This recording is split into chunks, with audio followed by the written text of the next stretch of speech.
आज आपल्या उपोषणाचा 6वा दिवस.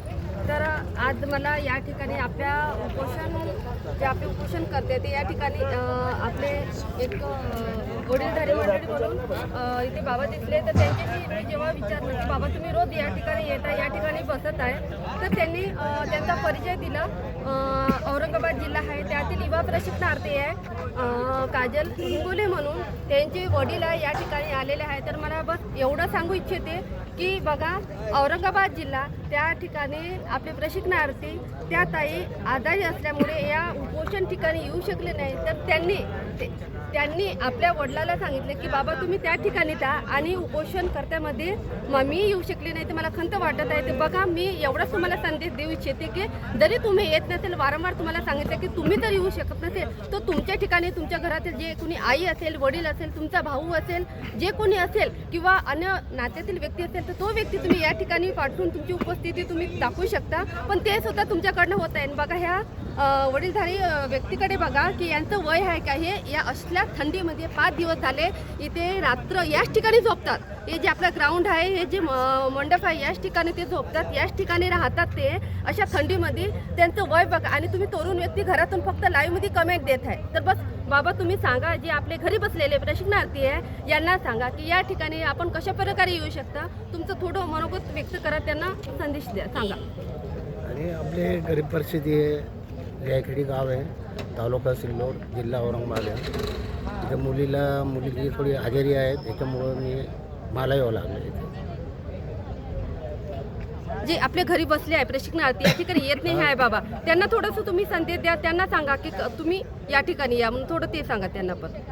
म्हणजे इथं हां, जे घरी बसलेले आहे आपले प्रशिक्षणार्थी येत नाही आहे या ठिकाणी. आपल्या मुलीचं समजा आपली मुलगी आजारी आहे, आपली मुलगी आजारी आहे, याच्यामुळं मी आलो इथे. बाकी माझी यायची शक्यता नव्हती, मगर त्या मुली जी आजारी आहे याच्यामुळं आलो आहे. बघा, अशा परिस्थितीमध्ये बाबा मुलगी आजारी आहे, त्यामुळे ते या ठिकाणी आले आहे. तर खरंच तुम्हाला विचार करणं असं अजूनपर्यंत काही बोललो आणि मोठ्या तुम्ही तुमच्या भाषेत काय गरीब परिस्थिती आहे, याच्यामुळं मी इथं आलेलो आहे. लय मोठं हे मन घेऊन आलेलं आहे की आपल्या मुलीला रोजगार भेटायलाच पाहिजे. भेटलं तर बरं होईल. कसं आहे, गरीब परिस्थिती आहे, आलो मी इथं, रोजगार भेटायलाच पाहिजे अशी विनंती करतो की तुम्ही पण या अशी विनंती करतो. संख्येने या, जास्तीत जास्त. बाबांचा एकच संदेश तुम्हाला सांगू इच्छिते की बघा, ते कधी बोलले नाही, त्यामुळे त्यांना बोलायला जमत नाही आहे. कारण कधी कोणाशी संवाद साधलेला नाही, तरी त्यांच्या तोडक्या मोडक्या शब्दात काय व्हायला त्यांनी या ठिकाणी आपलं मत व्यक्त केलं. म्हणजे त्यांचा एवढं सांगण्याचा उद्देश की जोपर्यंत तुम्ही या ठिकाणी येऊ शकत नाही, आपली संख्या दाखवू शकत नाही, तर सरकार पण तुमचा विचार करत नाही आहे. ही एकच संदेश वारंवार 11 महिने होऊन गेले, एकच संदेश बोलावं लागत आहे, एकच वाक्य वारंवार सांगा लागत आहे. तर असं तुम्ही करू नका. तुम्ही येत नाही आहे तर तुमच्या घरातील कोणीतरी व्यक्ती या ठिकाणी पाठवा. 2 दिवस उपस्थिती दाखवा, दुसऱ्या दिवशी नंतर तिसरा व्यक्ती इथे यायला पाहिजे, असं नियोजन चालू आहे. पण तरी त्यांनी विनंती केली आहे की बाबा तुम्ही या अशा थंडीमध्ये. बाबा बघा, दिवसभर रात्रभर या ठिकाणी आमच्यासोबत अख्खी रात्र 11-12 वाजेपर्यंत या ठिकाणी ते थांबतं. त्यांचं वय आहे का हो सांगा. आणि तुम्ही तरुण पिढी, ठीक आहे, तुमचा कालावधी समाप्त झाला, तुम्ही घरात बसून फक्त लाईव्ह कमेंट्स करीत आहे. तुम्हाला रोजगार हवा असेल तर खरंच तुम्ही बाबांनी जे सांगितलेलं आहे, आणि सर्व युवा प्रशिक्षणार्थी मी तुम्हाला वारंवार हात जोडून रिक्वेस्ट विनंती करत आहे, कडकडीच्या आणि कोपऱ्यापासून हात जोडत आहे की माझे मायबापांनो या ठिकाणी या, तुम्ही आमच्यावर उपकार करा, आमच्यावर उपकार करा, या ठिकाणी येऊन आमच्यावर उपकार करा आणि रोजगार घ्या. धन्यवाद ताई.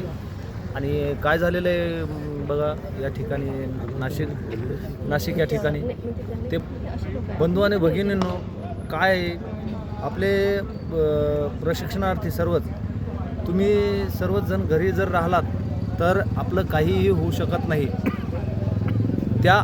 त्या बाबांची मुलगी आपलीच एक बहीण आहे आणि ती याच योजनेमध्ये काम करत आहे. तरी ती आजारी असल्यामुळे आजारी असल्या या कारणाने म्हणजे तिच्या जाग्यावर तिने काय केलं, आपल्या स्वतःच्या बाबाला या ठिकाणी पाठवलं. आज या नाशिक या ग्राउंडची जर स्थिती जर बघितली आपण सर्वांनी, तर अशी परिस्थिती आहे. संध्याकाळी 6 वाजल्यापासून अशी शेजारी नदी असल्या कारणाने, शेजारी तलाव असल्या कारणाने एवढी थंडी वाजते आणि एवढ्या थंडीच्याही मध्ये हे आपले संभाजीनगरचे बाबा या ठिकाणी म्हणजे 5 दिवस झाले सलग आमच्या सोबत या ठिकाणी बघा इकडे या ठिकाणी रात्रीला झोपतायत आणि सकाळी एवढं दव पडतं. तर अशा ठिकाणी बाबा येऊ शकतात, तर तुम्ही काय येऊ शकत नाही? आम्हाला तुम्हाला प्रश्न आहे की तुम्ही आवर्जून या ठिकाणी यावं आणि आपला रोजगार हा कायमस्वरूपी मिळवण्यासाठी तुमचं एक योगदान या ठिकाणी सर्वांना मिळावं एवढंच बोलतो. आणि तुम्हाला सांगू इच्छितो की या ठिकाणी तुम्ही येऊ शकला नाहीत तर तुम्हा काही कारणास्तव तुम्ही घरी राहू शकता, आजारी आहे काही